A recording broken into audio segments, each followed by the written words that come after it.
What up, Josue? How you doing? I'm doing good right now. It's Jimmy Toscano here with Josue Pavon after the Celtics defeat the Chicago Bulls 124-97. And Josue, what else did they do tonight? Oh man, they did the impossible. Well, shouldn't say it quite that way, Never but you been know what I done mean. before. They advanced to the next Hey, round it's a of first. the NBA in-season tournament. They're the Group C. What are they? Divisions? Group C division winners. Group champ. They're the group winner. Group Group C C champs. winners. Yeah. Yeah. C for Celtics. as they should be, right, Jimmy? As they should be. They're the best team of the group. It's what most projected. And Yep. look, they dropped one out of these four group games, but then when it really mattered, they went for it. Joe Mazzulla went for it, put his guys back in, subbed in Jalen and Tatum to finish the fourth in this one. I like it. I'm into it. They more than went for it. They practically sold out for this thing tonight, man. They were up 35, I think, with the starting lineup in there in the fourth quarter. I get it. Listen, people, I get it. I get it on one hand. Okay, clearly the Celtics. I think people just don't get it. That's what it is to me.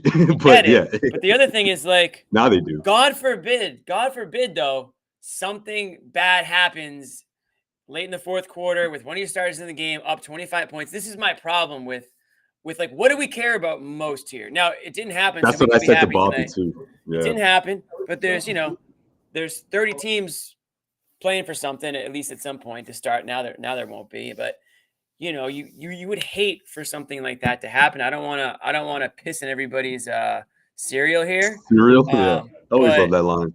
But it is what it is. The Celtics advanced tonight. They did what they had to do. This is one of those games where, like, if they had an objective, they set out and they completed their objective, which was to dismantle the Bulls and give themselves the best chance to advance in this tournament. And we weren't sure if they cared about it. We heard Jaylen Brown kind of just say, yeah, whatever. I think Tatum was not didn't sound super pumped about it. So we weren't really sure where this team was at. I think Horford missed a game for one of them. And then to be in the position that they were in, where it seemed unlikely, I would say, we would all agree it seemed less likely than likely that they were going to advance here going into this one. Did they care about it? But sure as hell they did. They did care about it. We know you did say that, Jimmy. Mazzulla, I've said worse. Actually, Sherrod actually said way worse last video. He did say way worse. We got him in a square jar. He was so disappointed in himself. He took the night off. Jeez. So speaking of Sherrod, he's Professor Sherrod tonight. I don't think he'll be with us. John, I think, might be in the same boat. Bobby is at the Garden along with Josue, and Bobby will be joining us later. I think he's popping champagne right now in the back.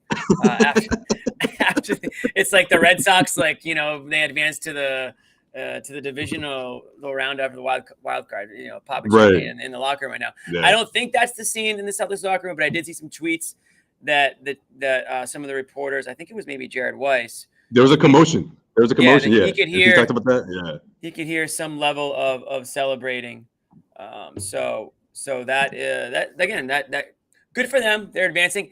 And listen, does it make the games more interesting? Well, shoot. If you went to the game tonight, you got to see a hell of a lot more of Tatum and Brown and Holiday than you would have up that many points in the fourth quarter. And maybe you wouldn't have had as big of a blow. Maybe they aren't playing as hard, or maybe they're not playing as long or whatever, right? So I don't know. There's pros and cons to it, but I think we can all agree the Celtics are in it to win it at this point. So there's really no sense in fighting that. I think you're just going to have to go with the flow and hope that they can just let it roll and pray that they don't pay for it in some other way, right?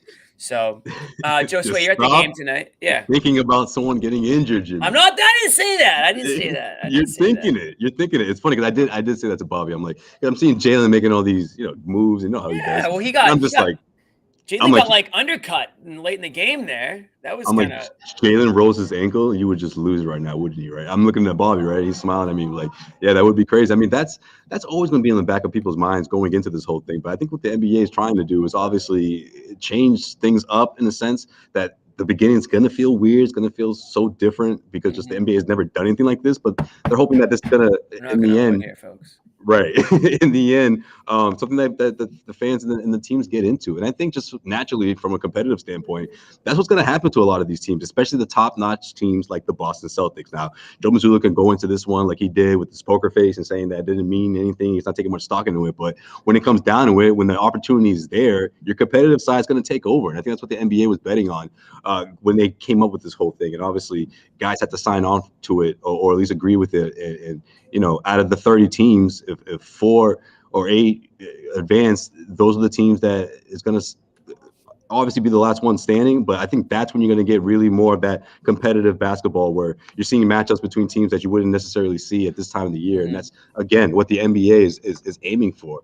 Jaylen Brown giving us some insight in Philadelphia right before the second game when he said, you know, ratings wise, the NBA is at its lowest at this time of the year. And, you know, it makes sense for the league to try to want to try to do something like this. So I'm into it. I mean, obviously now it's easier to say that, right? I mean, I think a lot of the time people are going to feel the same way. And then they see their team, you know, in it and they see what's on the line in the sense of necessarily not just the money for the players, but it's also some bragging rights, right? It's also some, you know, play for pride, show who's the top notch at this point of the season. And I think if you're the Boston Celtics, you have to feel a little bit of that, right? Especially if you're one of the better teams and you came out of the gates with such a focus, high level focus.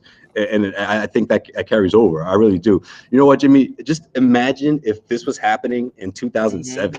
Like that year, just that year in particular, right? Where obviously the Celtics won the title, but that was the first year that KG, Ray, and Pierce all came together. Like they would have loved something like this. Like what? They didn't need it, Josue. They didn't, but this. To have the green light, to have Doc Rivers go in there and say, guys, you got to beat them by 25. They would be like, oh, bet, let's go. Like KG was going to treat every single minute like it's the last. They were already doing that. Are you kidding me? They had everybody's right. But the competitive nature, like that competitive spirit takes over. They wanted to spend $500,000 in one night, I'm sure.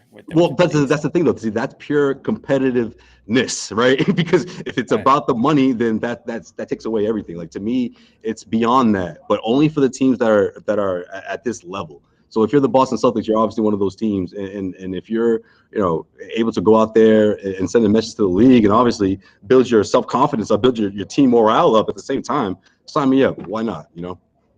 Where is this lower third here that I'm looking for? Yeah, I want to see what Joe Mazzulla had to say because he had such a poker face before this one, and it got to the point where everyone is just thinking, man, the team, if they really want this, they're gonna have to go out there and get it because Joe Mazzulla is not going to give them that opportunity. But when the opportunity was there in that fourth quarter, you really thought he was going to clear his bench. No, man, he went for it. That's what you're supposed to do. I know. And you know what, Josue? Ask and you shall receive. We have Joe Mazzulla after the game tonight talking about his thought process for this tournament. What's up, Joey? Tell yourself, like, Joe, this isn't important. Then suddenly it became important, or were you not telling us the truth? Like, what went from... It's a process. It's a process. So I took in all the information, and I didn't handle it emotionally, and I sat it and stored it in whatever part of my brain that stores information, and I waited to see if I was going to need it or not. And so, like, I don't know going into a game that we're going to be up 23. We could be down 15 because that's a distraction because we're trying to be up 23. And then you're going to be like, was your team distracted by the 23-point lead? And I'm going to have to be like, no, Gary, they weren't, when they really were. And so, like, you have to eliminate distractions and focus on winning in the process towards winning. And so that's the most important thing. And so our team was focused on winning. And then and what I love about our team is we've sucked in the third quarter, and we didn't today. And then they call a timeout at 7 minutes to go, and we go on another run. And so we were able to build mental resilience while having a lead. And then we did it again at the start of the fourth quarter. And so, like, that pocket of the game is super important for the longevity of our team because we have to be better at playing with leads and playing when the game is technically when we think it's over. And so, like, that part is important. And then so when the process brings you to, okay, you're at 30, what do you want to do? I want to get stops. So then you do what we did, and I apologize to Andre Drummond for doing that. But it gave us the best chance considering the circumstances we were in. What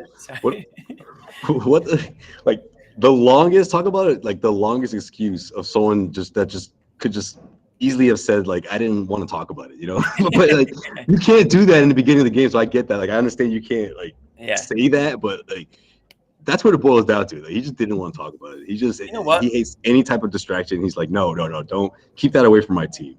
No, that's funny.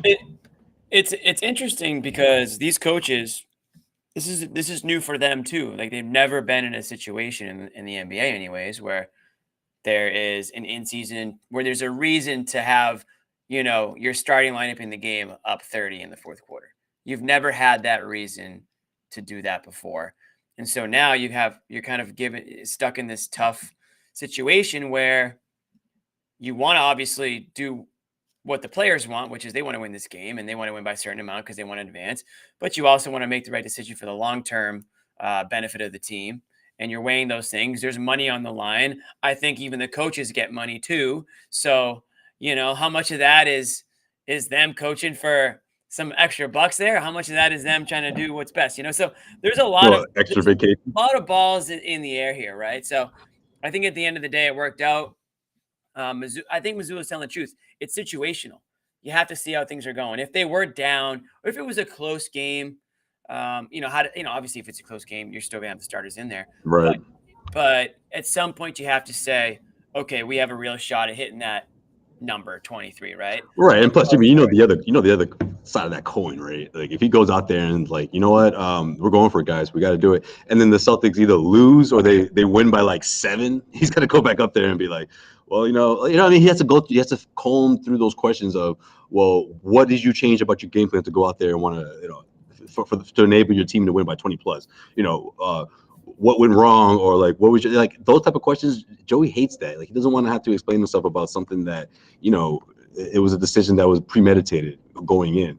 So he did the right thing. I mean, like he said, you go through the motions. You know what? It would actually go against everything he's been preaching since day one, right? Where he always talks about in-game situations and all that stuff. So yeah, it makes a lot of sense. Like you go into the situation, and again, if the opportunity's there, you're gonna go for it. I'm just happy he did that because he had me fooled. He had a lot of us fooled in that pregame presser when he just says it's not something he's going for. Presser, Josue? He literally heard it. Verbatim goes 0 when he says how important or your how much stock you put into this game and having to beat a team by 23 plus. He said zero stock going into it, which probably truthful, right?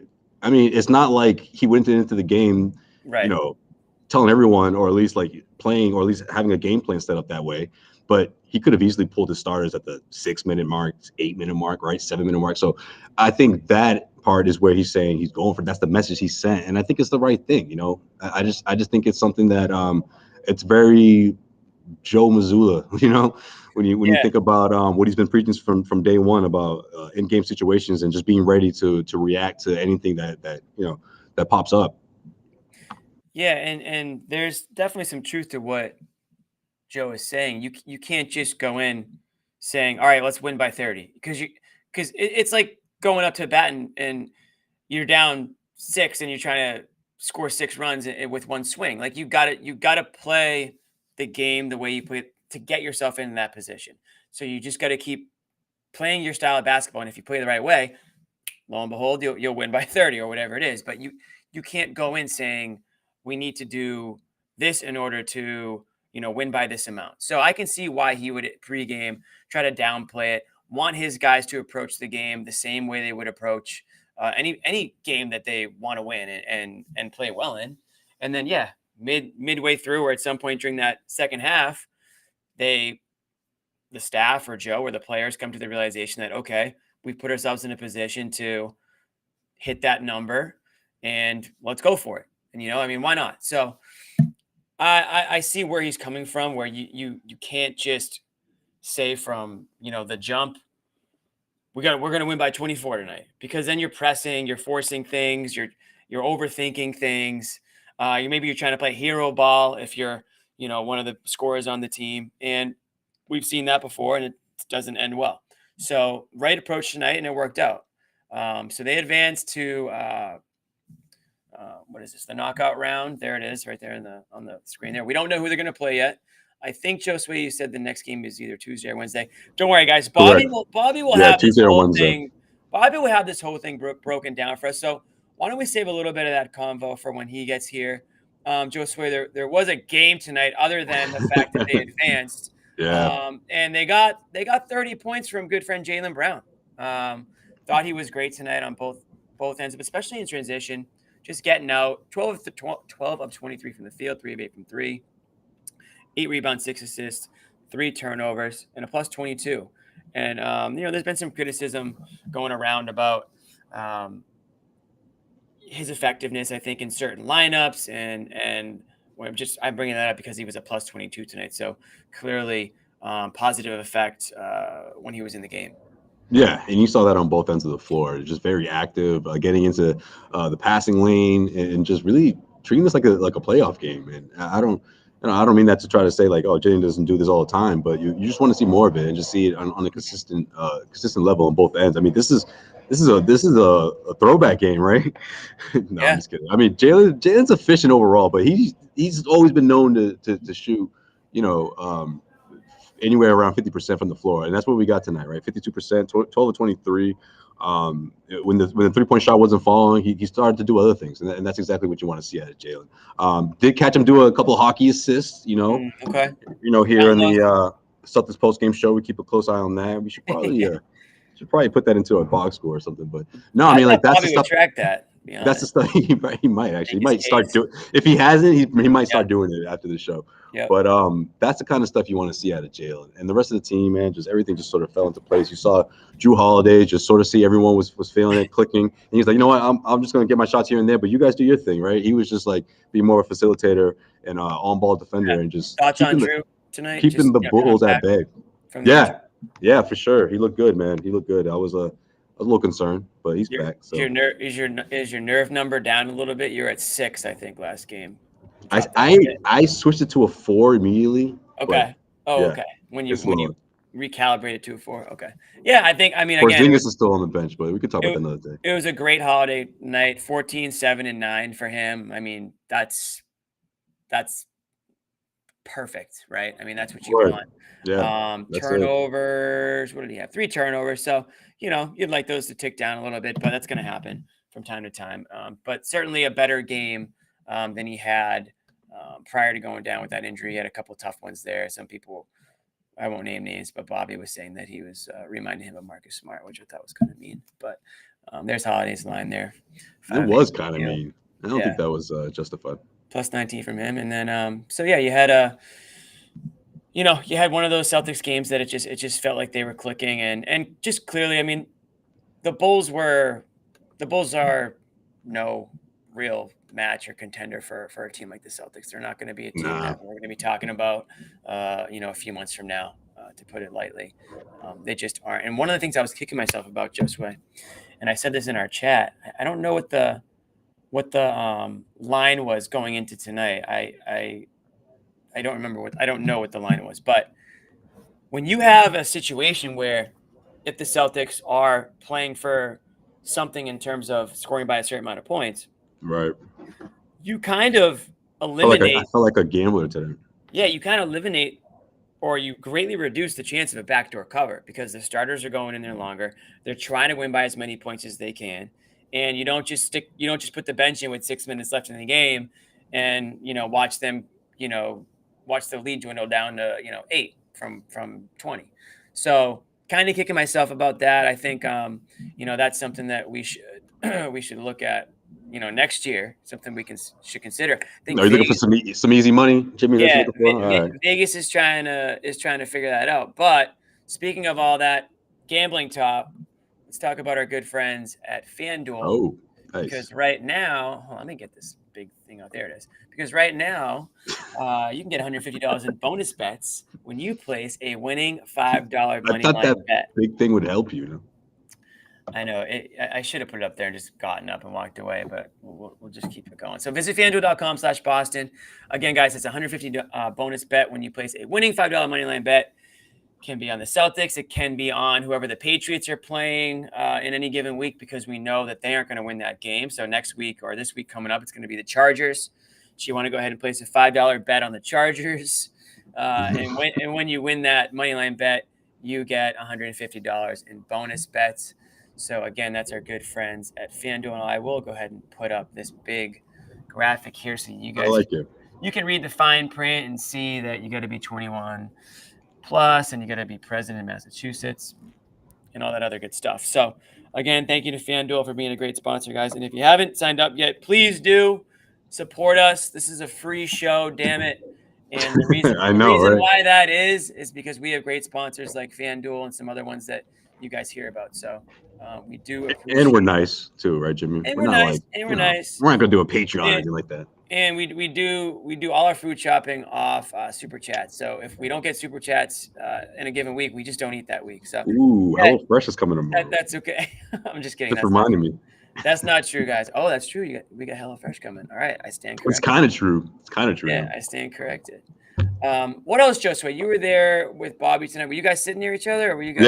Yeah, we were, man. Bobby was freaking out. Was he? He had the the games going. on? Oh yeah, you already know. We had the whole we had everything covered the spread throughout that second half. And yeah, I mean, I just felt like the Celtics, it was if anything, for anything that's in their control, they were going to take care of. You got that sense by halftime. During our halftime hit video, I was like, man, this is, it's not entirely up to them. So we can't say it's set in stone here, but obviously the Brooklyn Nets did their part, and so did the New York Knicks. So yeah, I just feel like when the Celtics are when they rise to the challenge like that, and whether it's in-season tournament or not, I mean, this is the kind of outcome you get. But especially, Jimmy, when they're making 20 plus 3-pointers, man. I feel like that's like the season high, right?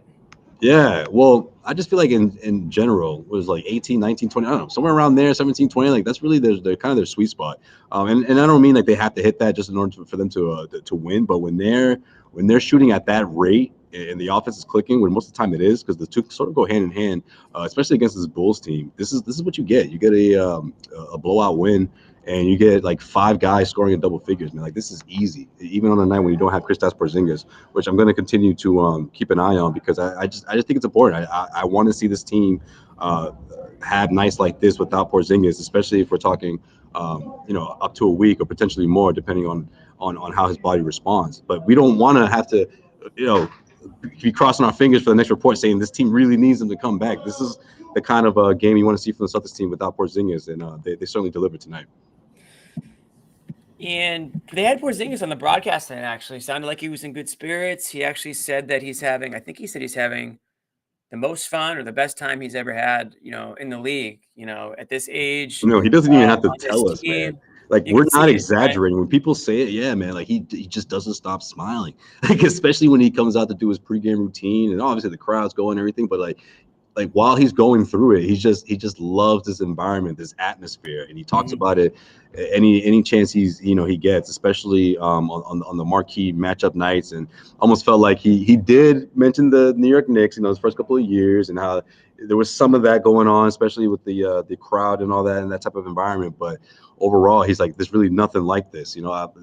It's contagious. It really gets me going. And when someone had a follow-up question about the technical fouls thing, he's like, you know what? Maybe I'm just getting too hype up. I'm too excited and my body language, and it's just referees are quick to give me a technical foul to calm me down. But that was the best way he could describe it. I love that. Listen, I mean, I've said it on this show for years and years, and I was saying it years before the show. Give me guys who are emotional, who show passion out there, who want to play hard, who wear their heart on their sleeve. I'm not saying do it in a way that hurts the team, but I think anyone who is from the Boston area or follows, kind of like the Boston sports scene knows. Or even if they lived here for like 4 years, right? Like if you've spent a handful of years here, right? Knows that fans gravitate towards players who are passionate and who take pride in putting on the jersey, regardless of the sport. They care more about the name on the front than the name on the back. And so far, that's kind of how you get that impression with Porzingis. And he's buying in. It definitely seems like he's hitting it off with some teammates. We've heard all about the relationship with Jaylen Brown, they're carpool buddies and all that stuff, and they live in the same building. And that's great, because the more, like on the same page you can get with your teammates and become friends and finish each other's sentences. There you go, Josue. The more you can do those things, the better off you're going to be. And we see it on the court. And we're not seeing it obviously with Porzingis right now, but you've seen it with Holiday, for example. I mean, he comes back onto the team tonight, and they don't skip a beat. He has a really solid game. They take care of business. I mean, you've got more, I think, much more stable starting lineup when you've got Holiday in there. And so, that pushes one of the bench guys, back to the bench, which I think we can all agree is a good thing. Banton went back to the bench tonight, 14 minutes, 5 points. And, he was actually a plus 10 tonight, but, the bench needs all the heads they can get. Right. So, you had Pritchard gave you 22 minutes tonight, 11 points, and Hauser still doing his thing, Josue, still throwing down dunks. Sam loves that, man. Like when he's addicted to the dunk game now. When he got that alley-oop last week, he was like, "Hey, I do this." Like back in my day, like he's had to sort of explain himself. Like, "Hey, this is nothing new to me." So tonight, man, like when he threw that thing down, he looked like just a little kid, like with the 50-50 excitement and 50-50 went crazy. Like, hey, look at me. Like, you saw that, right? Like, I don't know, man. It was great. It was a great moment for Sam. I'm happy for him. Nice dunk right off the rebound. It's not just 3-pointers with you, Sam. I like it. I love it. I'm a believer now. It wasn't a fluke last week. I get it. 3 of 12 from the field. Yeah. 2 of 10 from 3. I mean, I wouldn't say that's the line you want to see every night. No, but I'm saying at this point, Jimmy, either way, send this guy to All-Star Saturday night, man. Like, whether he's in the 3-point contest or the dunk contest, shit, put him in both if that's how he feels. Why not? First player to win them both. I mean, you solidify a rotation spot.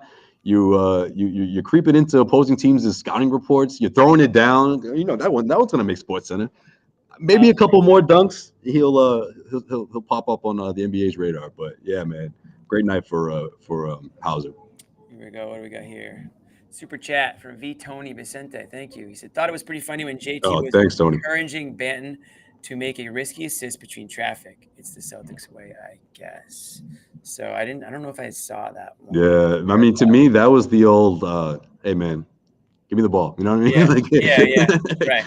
The third string guard forward, give me the ball. It's my turn. Little peer pressure. Do what I say if you want to get out there and play. You trying to go to Vegas, right? Give me the ball. I don't know, something like that. I think we're all trying to go to Vegas now. It's starting to get real. I might have to go to Vegas if this happens. Let's do it. Anyway, speaking of Vegas, Jimmy in Vegas.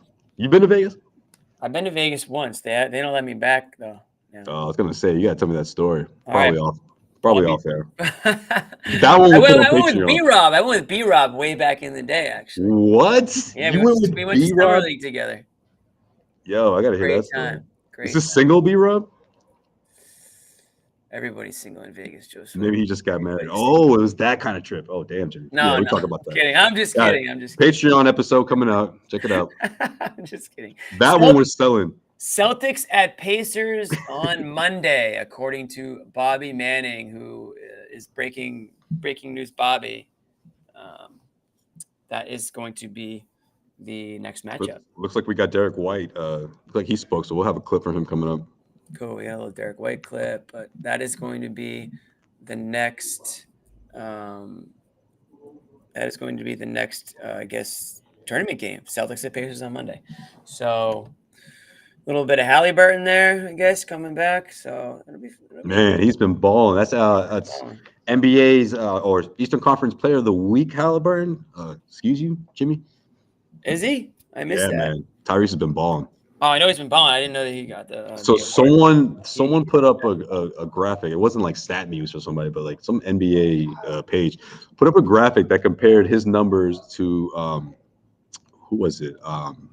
Westbrook's MVP season. I'm like, all right, hold on a second. Like, it's way too soon. Like those numbers, his were clearly, obviously better, as you can imagine. We're 17 games into the regular season. So I'm like, all right, you gotta wait till at least a half season point to compare MVP numbers, right? Like that's a whole season worth. So, but hey, Tyrese is balling right now. I don't know where he stands in the MVP conversation. Oh, he's up there, dude. He's up there early right now. But is that really like that? That happens. There's no convo right now, but he's okay, all right, good. Straight up. Yeah. All right. So we're on the same page because there are sites that do that. It's like you can bet on it right now. All they need is 3 weeks, and they want to start listing like who's in the running for MVP. It's like, really? Come on, man. We got 82 games of this, and we haven't even gotten into the in-season tournament.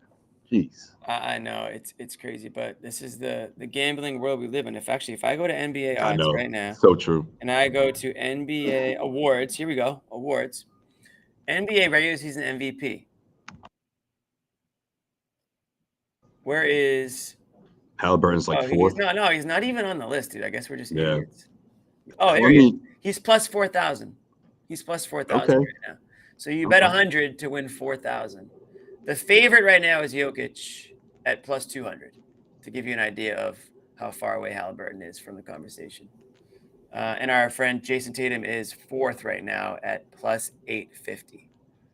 So, all right, those numbers will change. Embiid is right above him at plus 700. Sixers coming to town on Friday. We have a very important super chat to post up right here, Josue. Oh shoot, what we got? This is from the Nick Josue himself. Is it nice? Shoot! He wants everybody to know he's paying $10. He's paying $9.99 to say this. He sat immediately behind Joe Mazzulla's wife tonight. Seriously. In case you think he was joking, he's serious about it. That's awesome. That means he got some dope seats. That's all. We're not going to say anything else more about that other than Nick felt the need to share that. Nick, congratulations. Yeah. That's awesome, man. I hope you didn't say anything too embarrassing that Mrs. Mazzulla could overhear. You might need to move your seat in the future. I didn't even think about that, Jimmy. Yeah, you should. I'm thinking about if he said something to her face, but the things he's saying just in general might have been way worse. But no, hopefully that wasn't the case. Hopefully. Well, but put it this way. Hopefully he knew the whole time where he was saying, right? Like, I think he had to. If he didn't, he might have slipped up. Nick's all about that celeb lifestyle. So he. But then again, look, the Celtics they did what they were supposed to. So he probably kept this somewhat PG. If they lost and they were playing horribly, oh man, he's a swear galore. We promised a Derek White bite. We are going to deliver on a Derek White bite, answering if money is an incentive for the players to play harder. You gonna lie? You gonna lie, D White, or what? You gonna lie? I gotta ask you about the money, the prize money. Is it an incentive to play harder in the in-season tournament? I mean, it's obviously gonna be nice. Anytime you get extra money, it's gonna be nice, and it's something to shoot for, especially some guys that are early in their career or whatnot. So, it's definitely something that I think maybe some guys are thinking about more than others, and it's definitely going to be nice to have. Translation, hell yeah. Money is money. Helps. Money is money. If somebody said, here's 500, you get $500,000 if you do this, damn right, it's gonna be incentive to go ahead and do it. Man. I don't care how rich you are, man. Do not insult us by going up there and being like $500,000 is nothing. Yeah. Maybe that's something for you peasants, but not for me. Yeah. Now, appreciate if you want to ask Nathan Knight or something on the team, like, he's gonna be like, hell yeah, it's incentive. These dudes better ball out, hit that number. I wish we could just have bench cam for these games just to see them be like, yes. Right. Derek just like pauses for like 10 seconds, just like, why don't you go ask Banson that or something like that? No. I wonder what happens like if let's say you're not in the league right now, but you just you signed a 10-day or whatever it is, you signed a contract, you're on the team for the remainder of the year. You get that money too, or do you have to I know be on the team like at the start of the year, or do you have to be on the team just when they win the game? Like, will Gabriel get a check? Yeah. Good question. If you get sent to Maine, like the game before, like, oh no, Walsh should get a check. No, I mean he did get called up. I don't know. He did get called up, but regardless, I would think so. Like he was in it from the beginning. You know what I mean? It's like the guy who gets the championship ring, even though he got traded in like November. You know, he still gets a ring. Right. He still gets a ring. Absolutely, he should get a ring. But then NBA is like no, a ring and this $500,000. No, absolutely. And then like 15 years later, you see that like. Former champion is selling his ring, and you're like, who? And then you look and it's like, that dude was on the team. I don't remember his name. Gabe Pruitt? Yeah, I was just gonna say Gabe Pruitt, dude. Just gonna say that. Gabe Pruitt is selling his ring. Gabe Pruitt, man. We should try to get Gabe Pruitt on the show. He probably has some good stories. Oh, he definitely. I want to hear all of the bus ride, plane ride stories. I want those just exclusively, like especially from him because he was probably paying more attention than the other. He was probably just watching. Yeah, yeah. I'm not gonna get in this game. I'm not gonna play this. But look at these 3 future Hall of Famers who I grew up watching put together this championship run. Like he must have been loving it. Oh, we got some. Gabe Pruitt, youngest don't know, man. You had to be there. I guess Jaylen Brown's currently speaking on this tournament and might not be as positive on it as other people are, but we'll get that clip over to you guys at some point too. Amit is working hard behind the scenes, clipping vids, getting quotes, doing all the dirty work for us. So we appreciate you, Amit. And it sounds like Jaylen Brown has a quote worth putting up at some point too. I know Bobby is probably in that interview, or I thought you were gonna say that was the quote. He was getting Drew. He was getting Drew. Okay. He said, and then he was coming on. So we'll wait for him. Xanis, I thought Xanis might do a surprise appearance, but you know why he's not? Because they won. He'd have to do apology cam right now and apologize for his in-season tournament take. I think so. He's not going to want to do that. I think I would bet $500,000 that he probably wouldn't do that. Yeah, you're probably right. There's no way he says that's an apology cam worthy. You'll never see an apology cam from John, I don't think, which is fine. If Jaylen wins MVP, yes, probably. Maybe. Like I said, you'll never get one. All right, fair enough. What else do we got tonight? I see a lower third of Horford here. Nice Horford game tonight, man. Horford's your boy. It was like whenever the Bulls forgot about him, there was another 3 going through the net, and then you had 3 blocks. Man, the guy was just Turned it back again. Yeah, man. Like every time he's on the floor, it was just that same type of energy, and then you're seeing that a little bit with Luke. I like this spin move he did with these. Well, he's been working on it. Getting swaggy a little bit. Okay. So when he gets caught on the switch. And the guard's like, oh, I'm going to break this guy's ankle or whatever. Right when he goes past him, he does this like spin move and meets him at the rim. And he did that a couple of times. The first one was a success. The second one was a foul. And I think it's just something he's working on when he gets caught on the switch with shorter guards, quicker guards, I should say. He's able to give him enough space, but meet him at the rim at the same time, so to speak. People who watch the game tonight know what I'm talking about, but. I think that type of stuff is what's going to keep Kornet on the floor, especially in those short stints that I personally think are beneficial for the Celtics, especially throughout this week or week and a half without Kristaps Porzingis. But yeah, man, Al set the tone for sure, and you saw that carry over with the second unit. Facts, my dog. No, I'm just kidding. I was gonna say that. Now that's like, yeah. What the hell was you just saying? That's what I hear now. I can't do that when it's just me and you. I had to actually pay attention to that time. But. I don't think you can do it with Sanders now. We done established it. So here's the thing. Facts, my dog. It's not always I'm not paying attention. Sometimes, and I said this to somebody in the YouTube comments because I do go back and forth on the YouTube comments after the show sometimes. Next day. Facts, my dog. Sometimes is I just agree with what you said. So instead of just repeating the same thing, just go facts, my dog. Like facts. Like that's true. See, Jimmy, that's how I use it. But that's how I use it sometimes. And other times, I'll be honest, like I just spaced out for like a minute and there's dead air and I just go facts, my dog. Because can't relate, bro. That's me pretending spacing that out. I agree with you. Not one of my things, I actually have no idea what you just said. Yeah, no, definitely not. You just spaced out. But yeah, I always double down on what was just said. That's what it is. But Horford had a great game, but Horford's one of those guys where it's like, okay, are we trying to limit his minutes, or are we trying to win this in-season tournament? I don't want to harp on it, but that's the struggle I have with trying to figure out if it's a good or a bad thing, right? If you care about winning the tournament, if you genuinely care about winning the tournament and you're a fan, then fine. Right. Well, Jimmy, if you want, I guess where I'm at is if you want to line up a big fat "I told you so," we could do that. That's fine. No, I don't.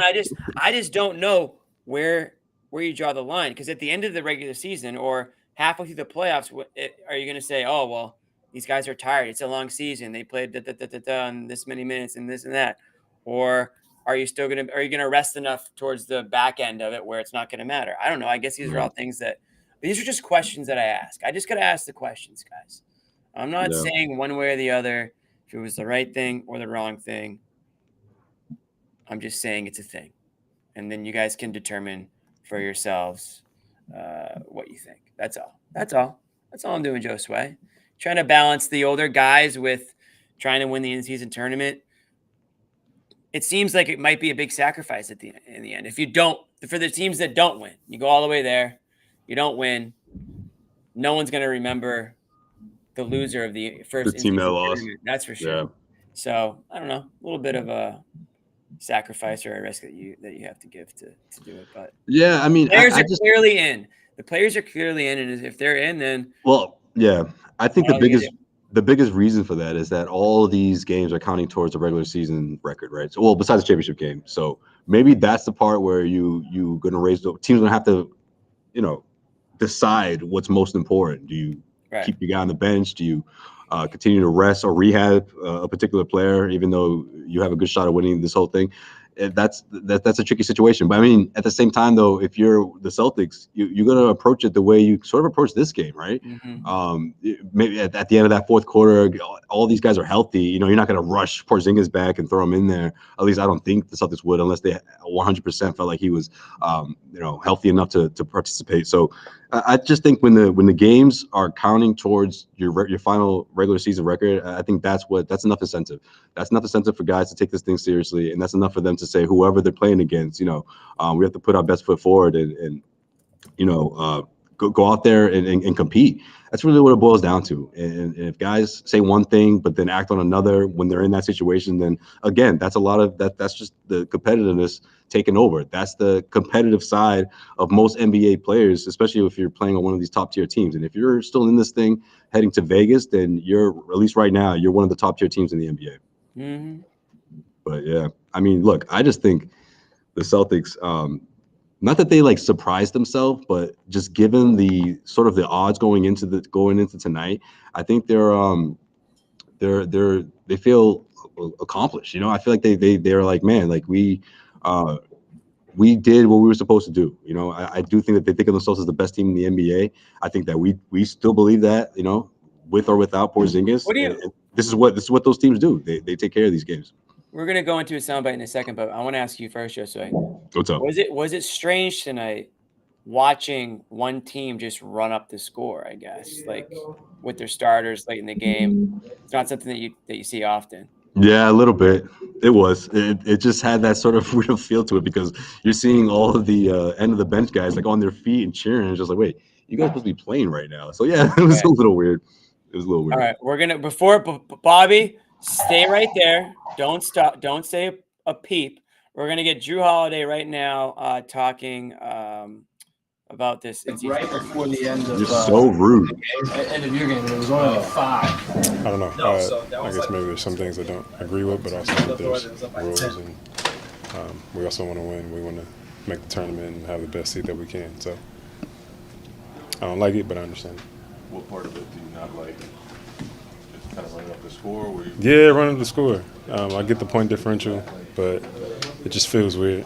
Kind of like you're kind of disrespecting the game and your opponent, especially when, obviously they do what they want. They didn't have their starters in, but, it just, like I said, it feels weird, but I also understand it. And so do the basketball gods, Drew. Don't you worry about it. Basketball gods understand it. Interesting. Drew Holiday with some, I don't know, like different sort Hot of take. Hot take. Different sort of take there on the in-season tournament. We'll bring in. Wow. Yo. Just like that. Did he want the first say? Maybe that's what it was. I was just going to bring in Bobby very professionally. I was just going to give you a hard time for yelling at him before we went to that clip. Try that again. I don't know what to do now. We're going to bring in Bobby here to discuss those comments from Drew. Bobby, I think you were there for those, but why don't we start with, what's your reaction to those Drew comments, and then take us through just your overall thoughts on the Celtics advancing in this tournament. I understand the comments. Obviously, a lot of guys in this league are friends, have good relationships. Even Joe, after the game, I think, wanted to stay on good terms with both Billy Donovan, who we talked to in the hallway after his presser, as well as Andre Drummond, who we made a pretty concerted effort. Bulls PR were trying to set up a meeting between Drummond and Missoula right after the pressers. So a lot of effort on the Celtics side to, maintain relations with the Bulls there, because they clearly didn't want to do this. And Joe had signaled before the game that they weren't going to do it. And then, of course, as I'm sure you guys hit on, that he decided once they were in that range to go for it. So I understand all the players' perspectives. Jalen just said he's not crazy about it either. Derek didn't have a strong opinion on it, but I loved it. And in fact, we know. We know. I'm sure Josue told you just how excited I was sitting there, going through all the scores. A couple monitors going. Yep, I was counting up math on the fly. Bobby, you had the spectators like coming over to go get a look at the score. They were like looking at your laptop. Stadium looking over his shoulder. Yeah. They're like, Bobby's got it, guys. Come through. They're like, Matt. I was talking to Nick at halftime, trying to teach him, and even I didn't fully grasp it. So trying to teach him. Obviously, this is insanely. We were all learning tonight. It was insanely confusing. No one could understand it other than like one handful of writers. So they got to figure out not only how to curb doing something that the players don't want to do here in the running up the scores, and making fans understand the scenarios more. I think the easy solution is just to have more games. I mean, there shouldn't be a 50-way tie at the end of this thing for the last spot like there was pretty much tonight. It's a good point, yeah. I think you should play every team in your division twice, probably extend it out a little bit, maybe closer to Christmas. I don't know. But this was great. Sitting here trying to figure it out. The fourth quarter of this blowout game that we'd all be falling asleep through or just going to get a snack during, being as exhilarating as it was, is exactly what the NBA was looking for here. And it really went right down the wire. They won by 27 after needing to win by 23. Bulls made a couple of runs there. They had a hack Drummond. There was some real strategy going into it in this fourth quarter blowout. Starters are running back to the scores table. It was wacky. It was fun. This is a game that, Jimmy, you probably would have skipped if there was no stakes here. Yeah. So This is great. This is exactly what the NBA was looking for here. I kind of love this idea. Look at this comment. The final should be the Christmas Day game. That would be sick. Something like that. That would be cool. That would really get players to want to play, though, because everyone wants. Well, I'm not sure. Do players want to play on Christmas? Some probably do, and some probably don't. That might be hard. Anyways, well, it's hard because the NBA has to have that slate of games, and you can't predict who's gonna unless you do it on the fly. Unless you make that schedule weeks before. You could just make one. Yeah, that's true. Because maybe have all 8 teams. Make sure that their arenas are available. I guess for that. Yeah, that's a good point. Jimmy, let me put it this way. Never mind. Stupid idea. Just kidding. It was good. This was one of the most fun games I've ever covered. Oh shit! Here we go. Just stop. Probably just stop. It was. It was. Just stop. You've been to many playoff games. There's some reporter covering the Pistons right now. That's been to Celtics, Lakers. Who hasn't even covered a playoff game. Yeah, dude. You need to just. You know what? I wish I knew how to tango you for that comment, Bobby, but I won't. No, let that one slide. Let him cook. Let him cook. Go ahead, Bobby. I wish you could navigate the betting. All right, Bobby. Bobby, explain yourself. Explain why. Because you were fumbling over the scores on the other games. Yes. That's why. Watching other games. This was like the last day of the regular season when you're trying to see if you're getting in the playoffs. That's exciting to me. There were so many games that had consequence to it. You're juggling 2 scenarios, and then you're trying to see the sideline figure it out. Like Joe turned to the bench at one point and clearly asked someone what was going on, and then you saw the players start piling back into the game there. And honestly, Jimmy, we didn't know coming in whether or not they'd go for this. So when they did, it was a big surprising moment. And I'll say it again, that fourth quarter would have just been one of the most boring quarters of the season otherwise. But instead, they've blown many fourth quarters the Celtics have. I mean, don't just assume that it wouldn't have been interesting in some other way. I'm just sad we're never going to get the whole. In fact, it would have been a closer fourth quarter, Bobby. It would have been, in some cases, Bulls fans may have been more interested in it.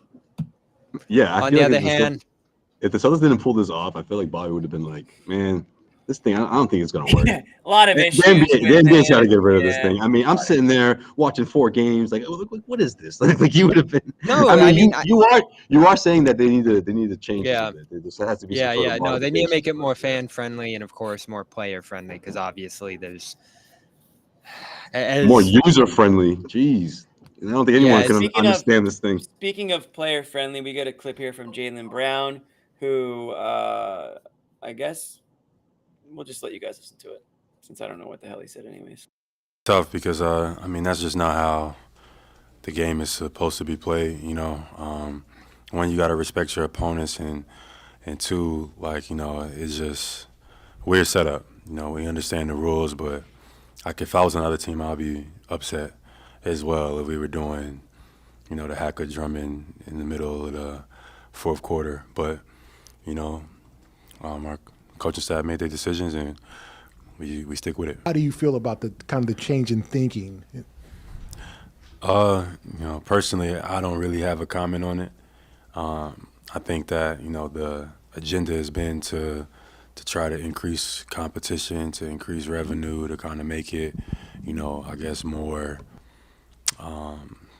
exciting during this time of year. But I don't have a comment, but I will say that honestly, if it's a line between increasing excitement, revenue, notoriety, whatever, and compromising ethics and of the game, and it's a balance. This is kind of the first that we've kind of seen this, but I'm sure there'll be a lot of conversations going around that'll get to some decisions, but that's all I'll say about it. it's an interesting point. Is it gimmicky, Jimmy? Well, obviously it's gimmicky. I mean, it's this whole But thing. everybody's doing it. But here's the thing. But here's what I'll say. There's a different mentality for these games than there are the regular season games, and you have to go in there knowing that if you're either side, if you're taking it personal and you're gonna be pouting and crying and all this stuff, then toughen up. It's nothing personal. This is what needs to be done, Especially the coach. Yeah, especially the coaches need to understand the situation more than anybody. This is So what the Billy NBA Donovan was confused at one point in the fourth quarter, and Well, Joe and shame him on had a him. talk. Yeah, Shame Joe and on him had Billy a talk. Donovan. I mean, that's in my opinion, that's inexcusable. Whether you support the tournament or not, it's your job to understand it and Right. to understand what you're walking into on any given night. If you're playing a team that has something to play for and they need to do a certain score a certain amount of points or win or whatever it is, you better damn well know that. You better relay that information to your players so they aren't. And remember aren't Friday, Jimmy, running I around was pissed off. furious. And look, it came into play. They gave up an extra basket at the end against the Magic. I'm sure they gave up much more than that over the flow of the game, but they just gave up the final one, and they only would have had to win this by 25 or 21 Yeah. instead of 23 if they didn't give up that basket to Orlando. So See, to me, that's disrespectful to the game. It's like giving up and saying, "Oh, this thing's over." Like, Right. So you can depends how you look at it. right. You can argue it in multiple ways. You can say, well, what's ethical about playing 30% at the end of the game, or taking your foot off the gas, or I mean, I get it, but these are adult. Everyone here is an adult, right?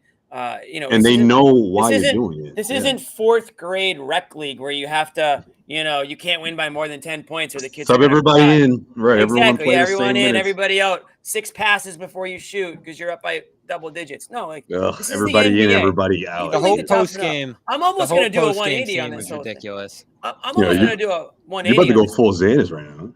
I'm almost going to do a 180 on my stance. Now I think I might actually love the tournament because it I love it. makes you ruthless. You have to be ruthless sometimes. This is Yeah, man. what people want to see. Our best versus your best. You don't want to lose by 30, then be better. Don't lose by 30. Right. Don't expect. What am I going? Oh, and I'm in. Yeah, tell him. Right. Yo, keep going. Oh, You're cooking. okay. You're cooking. You don't You're want to cooking. lose by 30? Oh, I'm sorry. Then Yeah. don't lose by 30. Go out there and Right. play harder. Tell Be 'em. better. You're in the NBA. Don't expect the opponent to lay off you so that you're not embarrassed. That's Don't right. go crying in your cereal because, oh, boo-hoo, they played too hard.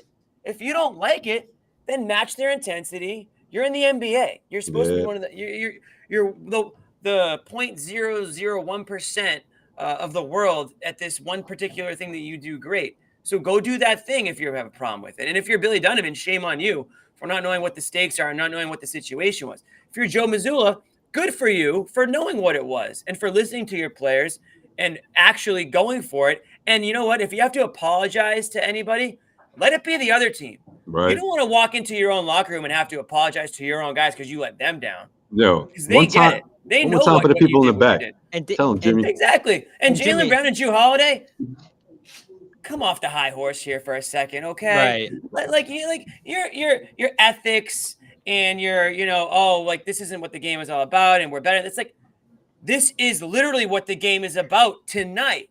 Friday night against the Sixers. If you want to go lovey-dovey and all that stuff, by all means, go for it. I don't know how you can against a team that's supposed to be your rivals, but be ruthless. Yeah. Be hard-nosed. Me and Josue were talking about earlier. If the 07-08 team had this tournament on the line, you think they'd be pouting about it after the game that they won by 30? You think they'd be crying about the fact that they just won by 30 and they embarrassed the other team? I do think Hell no. Doc Be a would have killer. got on his high horse. As a matter of fact, Doc would have been like, Exactly. Be a "What are we killer. doing here?" Like this is especially that meeting killer. between the head coaches. And I don't know if that was initiated by Mazzulla or was that initiated by Donovan. That was initiated by Donovan. All right, but I feel like with all the respect in class, I feel like Doc would be like, "Hey, you know this isn't personal, right? You know," and I feel like he would relay that to the media. Respecting the game. Look, Jimmy, and all I'm that telling stuff. you. You respect the game by Right, I playing mean, hard and by playing By the game the way it's halftime, supposed to be played. when I was That's what telling you did Bobby, I tonight. was like, you know what? Like, this is like they have to destroy. They should destroy the Bulls.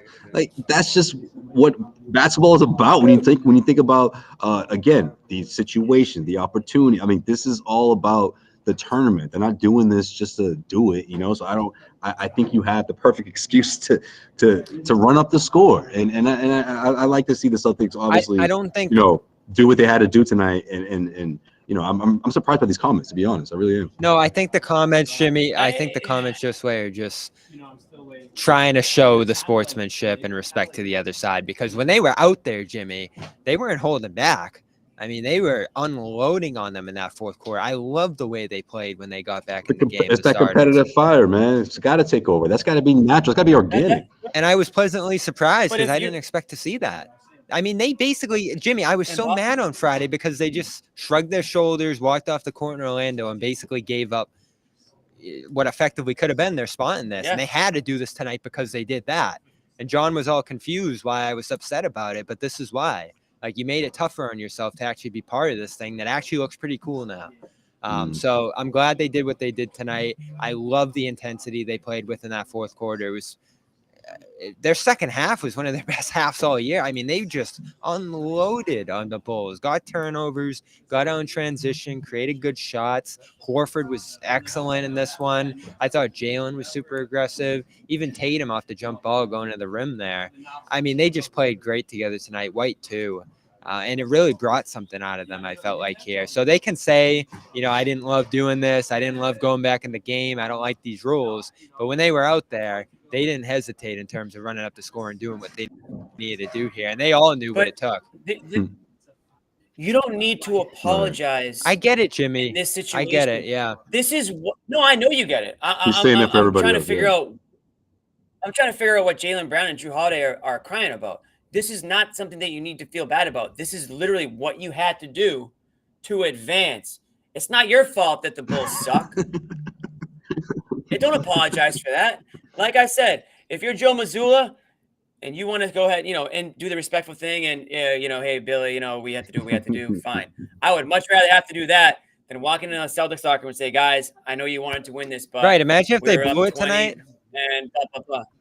Not even if they blew it, Bobby, but imagine if he Mazzulla just pulled said, we're his not guys, playing right. for Yeah, we're not playing for That's what he said What kind of before the game. That's what it seemed I like was know. going to happen. So I was so pleasantly surprised. And big credit to Joe for having someone on the That poker score, face. on the bench, having the lineups Right. ready to go back in, and the strategy with the Drummond thing. I mean, that was impressive, Jimmy. Like, he managed it perfectly. They get up to 35. They lose a little bit. They squeak out a few extra baskets at the end. Hauser gets that free throw, which helped a little bit too. And then they get a stop the other way. It was just – and again, we wouldn't be talking about any of this if this wasn't a thing. We'd be saying, oh, Celtics won by 1 million. Laid off at the end, won by 10, and good night. Useless game we're never going to remember. I'm going to remember this. Now, if enough players do have a problem with the score differential and all that, like Bobby said, if they play more games, then maybe they can find a different way to get that tiebreaker to something different, whether it's strength of schedule or whatever it ends up being in the end. But you might be somebody who likes the score differential, and you like the fact that these teams realize that they need to play hard till the end because it might come back to bite them if they don't. Like, that might be the whole draw for some people. Maybe casual NBA fans do want to see a team run up the score and, Jimmy, play everyone hard, in my and maybe mentions all week was like, who cares? Who gives an F? And then today, everyone in my mentions was like, how did they get in? Tell me how. Sure. I think there's going to be more people who are, again, now it's like anything else, any other tournament. The further along you get into the tournament, the more people take notice, the more the games matter, right? Look at the more East there's teams, on the some fun line. teams in here. The Knicks, the Bucks, the Pacers. It's going to be awesome.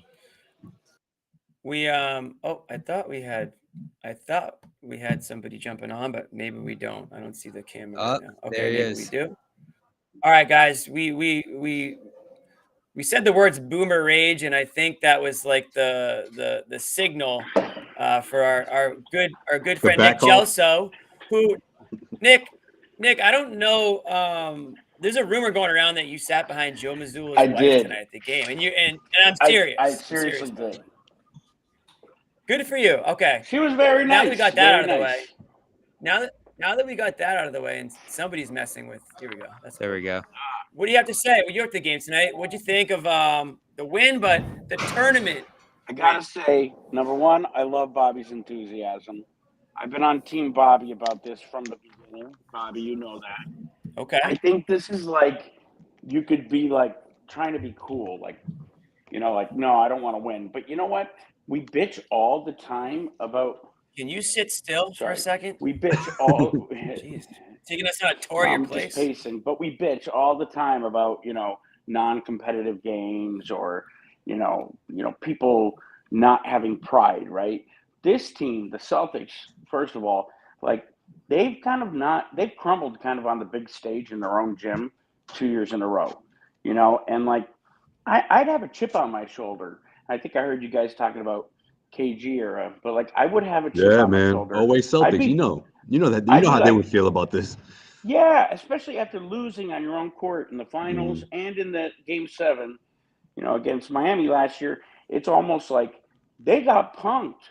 And so show that you have a heart. And I love the bench. Like, man, everybody was so excited.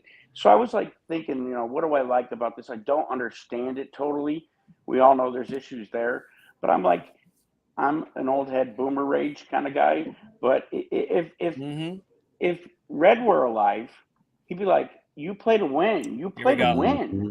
You play to win. I mean, like, we think it's cool. The old heads who are going, this is stupid. I don't want to mention names, but Mr. Pie Guy, this is stupid. This is stupid. He was calling me out last night. It's not a thing. It's not, no one cares. Yeah, the second Bobby said end season, don't say that. Like, he got so mad. Yeah. But the thing about it is listen, guys, there are still people who feel that way. There are still people who would their teams aren't rather play it safe. Listen. Well, there would be a lot of people tonight that would be spinning. If the Celtics didn't hit their number tonight, there would be a lot of people who are pro-tournament that would suddenly not be pro-tournament tonight. So let's just keep that in mind. I get that. That's fair. But let's go back to Xanis for a minute. So, like, no, it's just stupid. It's stupid. Okay, so our generation, like, we think it's amazing that there were fist fights in preseason games because they wanted to play so much. Like, the old heads, all of us guys are like, it was so much more intense. And there were fights in this tournament, Nick. There were fights in this tournament. Like, there's a fight going on between coaches tonight. Like, it feels like the ABA. Like, Mazzulla's getting approached by Donovan. Like, I'm like, this is cool, So, like, I'm in. I bought in. I'm big on this. So I'm gonna peace out now. I love Joe going for it, Nick. I was like so Joe pleasantly going surprised. Same, man. Sends the right message. I like Joe going for it. All right, good night, guys. Good night. Good stuff, Nick. Nick, thanks for joining us, buddy. We'll see you soon. Peace, babies. That's the boss, man. Appreciate it, Nick. Joe, so he actually. he kept himself together. You All said things actually. considered. Look Good at for you. him. Yeah, man, he was here. I think that's what it is too. Yeah, it helps. Yeah, he's You want to? And you know what? One other thing. It's like, okay, maybe it's not. Whoa, not obviously with the Bulls, but let's say the Celtics beat up on a team that they might see in the playoffs at some point. Maybe that's something that those guys don't forget, and that adds to the intensity later on, or just another regular season game later on that isn't an in-season tournament game. Well, it's a Like, good point, there's Jimmy, because they're going to play a team that they could potentially see in the playoffs here in Indiana. sure. And a fully loaded one Yeah. this time. Obviously, they played earlier this season and won by 50 with Halliburton out, but much different team. You're going to have Neesmith on the other side. We'll do that whole thing again. They're scoring 125 points a game. It's going to be fun, and it's going to be in Indiana, probably on Monday now. So I'm ready. You know it, Jimmy. I'm going to Vegas. I'm ready for them to meet me there. No, we're going to Vegas, Bobby. If you're going, I'm jumping Let's in, go. Tim. Yo, you missed it, man. Jimmy's got a Vegas story. He's gonna tell us later. We got to convince Gelso to let us. We got to somehow make. We need the full work show to his, go. Full Yeah, Vegas we gotta show. do a live show. We'll do one daily. On the strip. That could get interesting. When is that, anyways? When the trip? Yeah. Thursday and Saturday are the games. Like next week? Yes. Wow. So this is happening. Yeah, fast. Monday's So Monday's Tuesday, round one, they play Monday. Yep. They play Monday. They advance. and then they play Thursday Monday. in the semifinals. They play Thursday. Gotta win Monday though. Gotta win And Monday. then you said Saturday? Saturday's the championship. But they gotta win Monday. Wow. One game at a time. Yep. They got to win No, it Monday. won't be easy. It Indiana. won't be easy on Monday. No. Although you'd rather play them than the Knicks, who, if things shook. Bobby, who are the other teams? I don't know. Do we know the other I don't know teams the that are West, but it's Bucks. Just the Knicks on the and the other Bucks. side of the bracket. Yeah. Yeah, I think the West things are. Lakers are in it. There's still games on Tuesday, right? Lakers are the only one that made it before today, right? Phoenix is probably going to be in it. They have a huge point differential. Pelicans are in the mix. Kings, and then maybe the Rockets or Timberwolves. So Yeah, look out for the maybe Kings. Ime will be out there. Kings have been rolling lately. Well, so the Pacers, but yeah. Rockets are in a tight one with the Mavericks right now. So Ime's hopes. Yo, man, Oh, that actually, Rockets they're down team, 3 with man, 12 seconds they left. can beat anybody on any given night. One of the best defense in the league right now, and they're a fun team to watch. Yeah, they're probably done though. You could tell. Off differential. You could tell. I got my league pass in this year. Speaking of all these games, these are going to be some hot ticket items, guys, to get some of these. You got all of a sudden you get Celtics Pacers, then all of a sudden you're going to Vegas. Those are going to be some hard games to get tickets to. But luckily, with SeatGeek, Amit, who told me to set this up for him to play, if you have SeatGeek, hold on, let me pull this up here. All right, damn it. I blew my Yeah, the whole thing set up in your head. It's all right. I had the whole thing set I've up, been man. there. But anyways, guys, SeatGeek, right? Great place to get tickets. I know that there's going to be a lot of people interested in these upcoming Celtics games, and you can do that, and you can look for tickets on. There you are, on SeatGeek.com. And it's Dreamers Pro for $20 off your first order. That's $20 off your first purchase with the promo code Dreamers Pro. I know that. So it's Celtics Pacers, then you get a couple games after that in Vegas. What else do they say here? What's so good about SeatGeek? Well, they put all the tickets across the web in one place.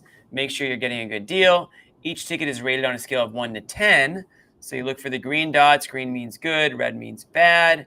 And every ticket is backed by their buyer guarantee. SeatGeek is the only site that lets you return your tickets ahead of the event with something called swaps. So use the code DreamersPro for $20 off tickets at SeatGeek. That's $20 off your first purchase with promo code DreamersPro. Make sure you click the link in the description to download the app. Again, that's Dreamers Pro. You guys got any sporting events or concerts coming up, or that you're thinking about going to, or no? I'm kind of intrigued by Travis Scott. I'm gonna keep an eye on the prices. Yeah, those prices are crazy. I would love to see. Yo, you down? Let's go, the three of us. Should we buy some I just tickets? want to know what it's like. I mean, I've never been to a Travis Scott show, and people have So the people I I've went to. spoken I saw to. Travis Scott at Coachella. You Years saw him at ago. Coachella? Oh So wow. No big deal. he Yeah, this is like 5. he did our spring concert freshman year at Q's, and everyone still talks about it like 6-7 years later now. Damn. Yeah, no, that would be That's that. wild. That concert would be. Yeah, that'd be a imagine for scene. for a college show. That's what's up. It was insane. My concert's a little different. I'm going to Brett Eldredge Christmas. I was concert gonna next guess week. Andrea Bocelli. Oh, you doing any Christmas things, Jimmy? Pretty fired up for that. Brett Eldredge is a country singer, but he does this unbelievable like tour every Christmas for like a month. It's just his Christmas songs. They call him Mr. Christmas. So if anyone is into Christmas music, it's not like country Christmas music. It's like the classics. He's got a nice like crooning type voice. It's very classy. It's a little different than Travis Scott. It's gonna be a different vibe, Bobby, but it's that sounds terrible. Jimmy, are you no, it's gonna be unbelievable. I'm a big Christmas I was gonna- guy. Oh I was yeah, gonna that's ask you, true. That's Jimmy. true. Are you Is it doing any original Chris- songs? Do they have originals? He's got some really good. Oh, Christmas okay. originals, Oh, that's yes. different. I'm thinking he's doing Whoa, covers the whole time. Like, Mr. you going over there to Christmas. see him perform Oh, Rudolph the Red-Nosed Reindeer? Some great covers. Don't get me wrong. He's got some great covers, but he's got some unreal originals, and it's very hard to come up with good original Christmas songs. People are stuck on the traditional ones, but he has a number of good ones. He's got a couple albums out. I'm telling you, it's a classy event. You gotta dress up. You gotta buy into it. Where is this, at the Wayne Theater? Jeez. MGM. Fenway. Oh, that's a good spot. I haven't been there. Yeah, you've been there It's too. been- You've been there, It's Bobby. been at the Wang. It's been at the Wang in the past. It's been to a few other Expensive ones. drinks, though, Jimmy. The Anyway, first time I went Tiki there, the first time might I went to have that venue, it was for a Chris Rock show, and I had no idea. Like, I walk in there, and everyone's dressed up, and I'm just like, like, I didn't get the memo. I didn't know that like every event you have to dress up. I'm like, it's Chris Rock. I'm like, all right, whatever. But now I know. Are you Oh, doing any Christmas events? A lot of people hate Christmas music. Like You gonna me be singing personally, some playing any? Christmas songs? Oh yeah, absolutely. I got like 5 gigs over the next 2 weeks, and I probably mix in like 6 or Yo, 7. Jimmy got a tour going pretty much. Look at you. Mix them in. I'm not doing a concert. No, man, that's Okay, dope. yeah. I remember you used to do this every once in a while. Now look at you. You're booked. That's what's up, man.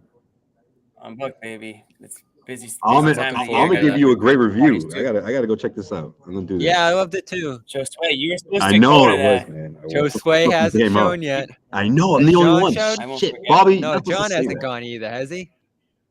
John hasn't gone. Josue hasn't gone. Sherrod Josue, hasn't you gotta gone. beat John get now. these guys. I gotta drag John, son. Ahmed had a lot. Knowing me, I'm Josue, gonna pull up and Josue. John's gonna be there already.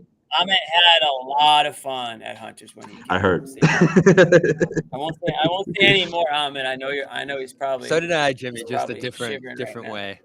My meal was good. Yeah. You guys are making Ahmed look Yeah, terrible yeah. right now. No, Ahmed had a blast. Ahmed had a blast, and I had a blast with Ahmed too. We always have fun when anyone who comes to the show. Always Yeah, has that's what he told me. So I Anyways. gotta go. Bobby, let's go. Before we're good, way off topic here, but let's reel it back in just for a couple more minutes.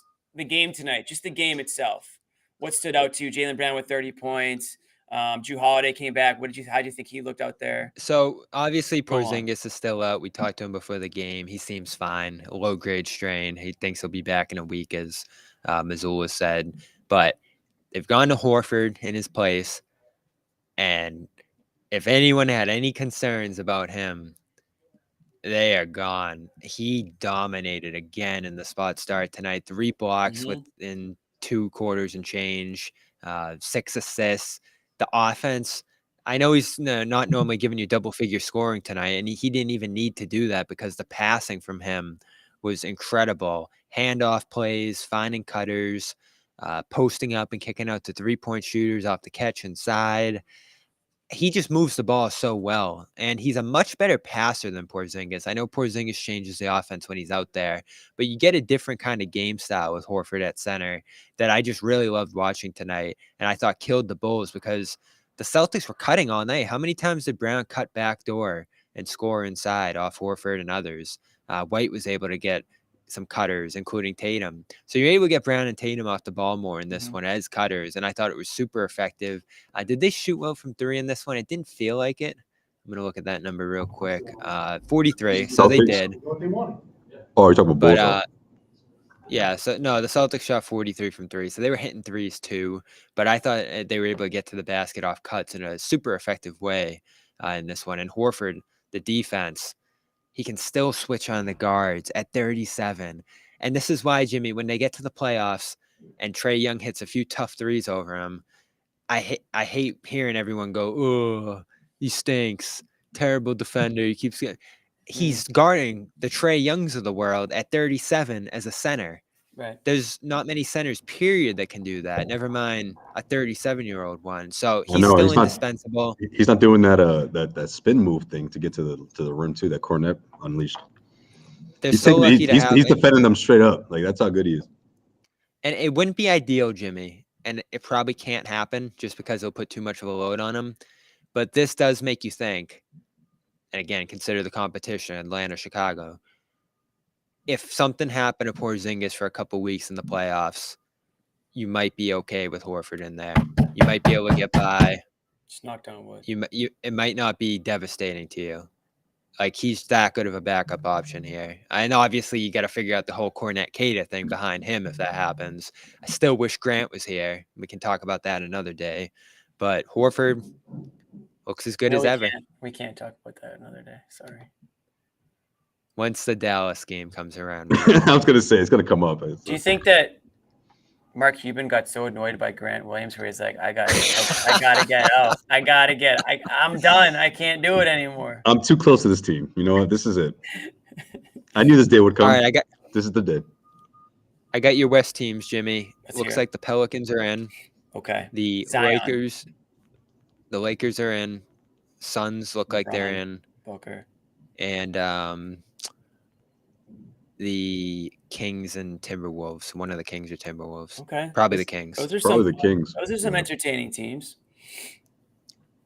That'll get people, I like it. I mean, people watching. You didn't end up with random teams in here. You ended up with playoff teams, potential playoff previews, and stars. I think that's what the NBA figured was going to happen. And if not, you know what? If there's a wild card in there, then even the better, right? I think they like just to see what happens when something's on the line and how competitive these teams are going to be. We might get a Celtics-Lakers title game. Wouldn't that be something? That would actually be fun. Drew Holiday back on the team, back in the lineup tonight. Anything? I thought he looked awesome. Yeah, I did too. Yeah, for sure. Forced turnovers early, passing. Just takes his time with Hit the offense. shots. Doesn't worry about how many Didn't seem to shots, how be many attempts he favoring his gets. ankle or anything like that. Right. Oh yeah, no. Defensively, he was crisp. Mm-hmm. And you still got those band minutes off the bench, even though Holiday was back, and he looked good again too. Got a few Obviously, we had band an minutes. exclusive. We had an exclusive with him this morning, so you can go check that out. That's Celtics right. Tell us a Live. little bit about that, but don't give too much away. But tell us a little bit. Mostly talked about his relationship with Joe, because Joe really seems to love him. Obviously, hasn't played him a ton early on, but keeps emphasizing, I want to find this guy minutes. He's looked so good at practice, love his game, and he's making it pay off. I mean, what was his final stat line tonight? He ended with Who's this? Bam, 5 points and I a got it block, right here. Boom. plus 10. Yeah. There it is. Love it. I mean, you'll take this from him, right? How about Hauser? Nice little putback dunk. Hauser. The shooting Oh wasn't my God. there tonight, but that putback dunk, I think, erased anyone's issues. You'll take it. He's so Is he a good. dunker now? He's doing it all. I mean, he drew free throws at the end, like I said, right before the buzzer, and helped maintain that score differential. That was just a dumb foul by the Bulls, though. Yeah, you know what else, It too, was, guys? Yeah. Did get the offensive rebound, though, I think. He grabbed a career high 10 rebounds. Incredible. I Hauser mean, did I that never tonight? in a I didn't million realize years that. thought we'd see that. I mean, Yeah. that was his biggest weakness. Coming Four into the league, was offensive too. I think that's the part that stands out the most. He created those extra possessions, and you know, Bobby. Granted, everybody was so focused on the in-season tournament and what was on the line, but you might be onto something, or you might be spot on with the probably the best second half display from the Celtics team, just all around in terms of like the depth, and you got a little bit of everything. And obviously, we didn't get to we didn't get the garbage time, but still, these guys never took the foot off the gas pedal.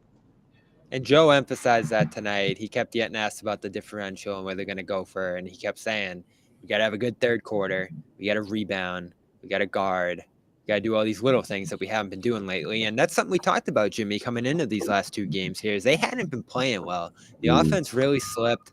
They weren't moving the ball well. Yeah, you were In this worried. game, they get to 21 assists, I think, in a change, and they've averaged 24. They end with how many in this one? 36, which just probably shattered their previous high this year on 47 baskets.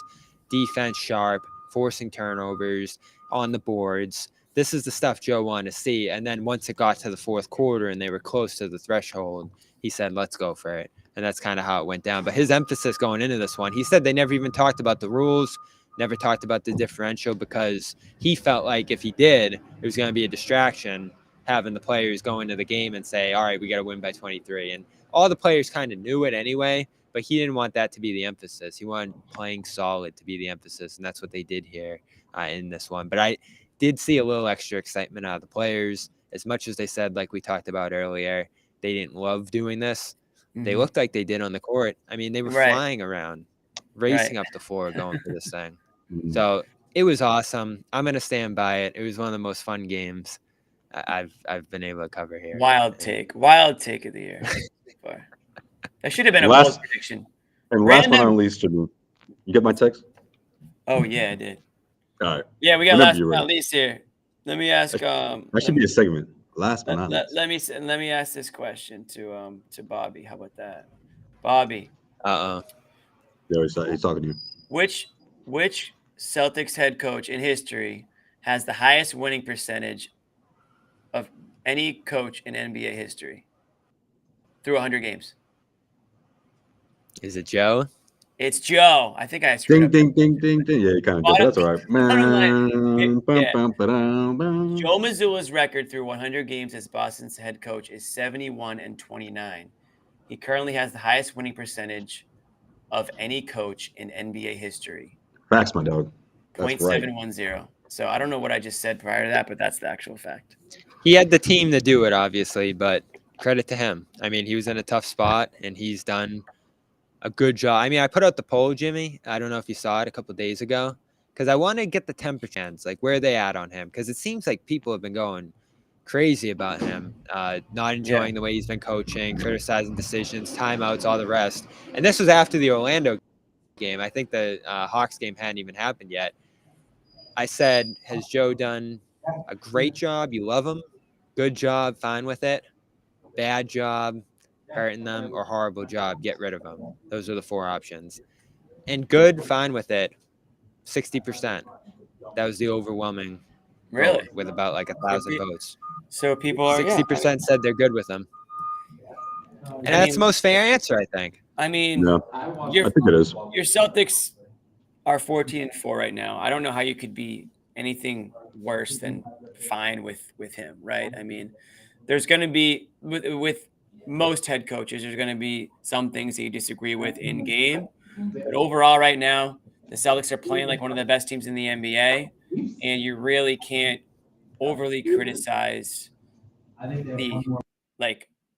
our overarching Boston Celtics. You can find things within games to disagree with, but there's not going to be enough there where you can really make the case, oh, Joe's not the guy, or, this team isn't listening, or it's the same mistakes and blah, blah, blah. You can't really go there yet. So I think those are fair responses, Bobby. And it's good to get a poll like that.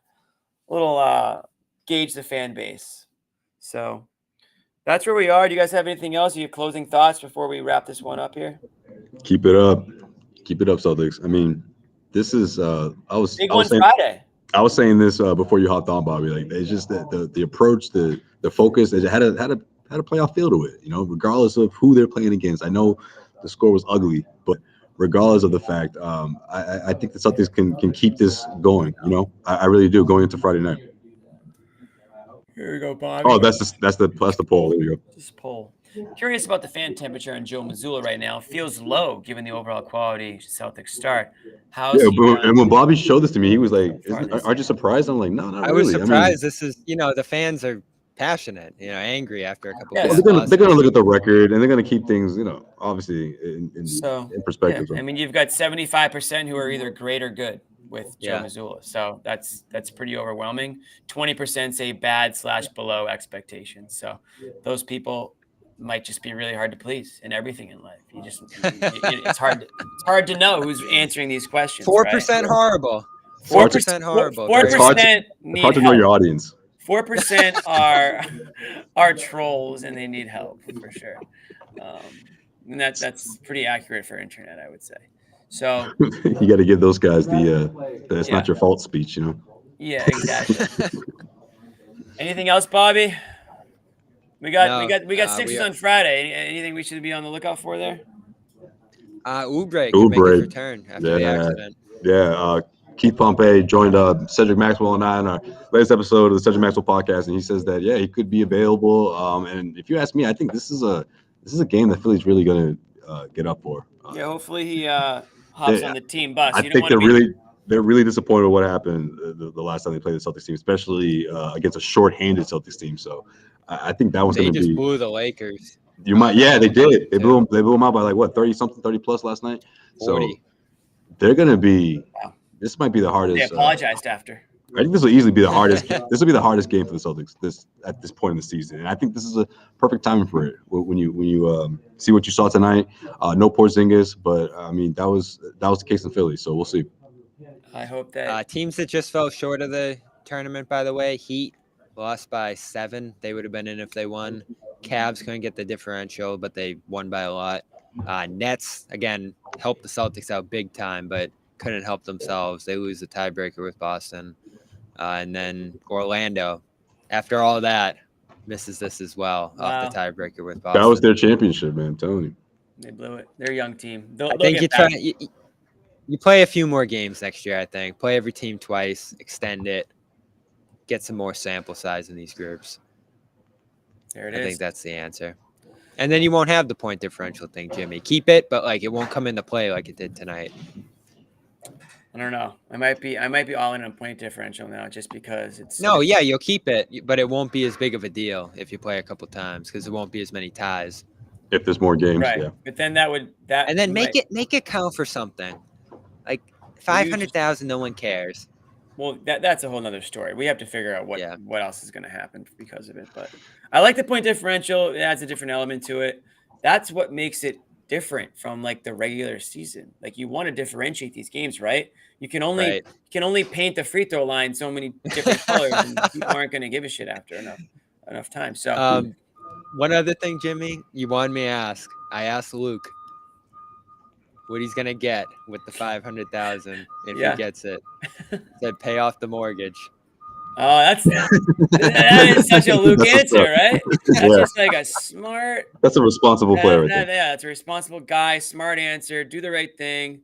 Oh, that's the most Luke answer ever. And then maybe he'll have a housewarming party and invite you over, Bobby, once it's fully in his Lemon Squares, baby. Must be a hell of a house if he hasn't paid it off yet. Jeez. He's not making minimum wage here. He's got to have some big desserts planned if they win this tournament. Totally. Have them lined up. In Vegas. That's going to be a hell of a house party at Luke's after the game. We might have to have you report live on the scene for that. What a fun night. Funnest night of Bobby's life, I think he said earlier. You said it was the best night of your life, right? No, that's what the comments kept saying, which is pretty funny. We're happy to be a part of it, Bobby. And it's in the running. It's top 5 probably. We're happy that everyone joined us tonight. We're happy to be a part of your guys' night. Best night ever. Celtics advance in the in-season tournament. They go on to play the Pacers on Monday after a 124-97 Write this one down, John. 11:28. You're never gonna forget it. In the history books. Where were you on this night? Celtics history. 124.97. That's it for us. Once again, thank you to FanDuel. Thank you to SeatGeek. Thank you to Bobby, Josue, and we will see everybody Friday night against the Sixers.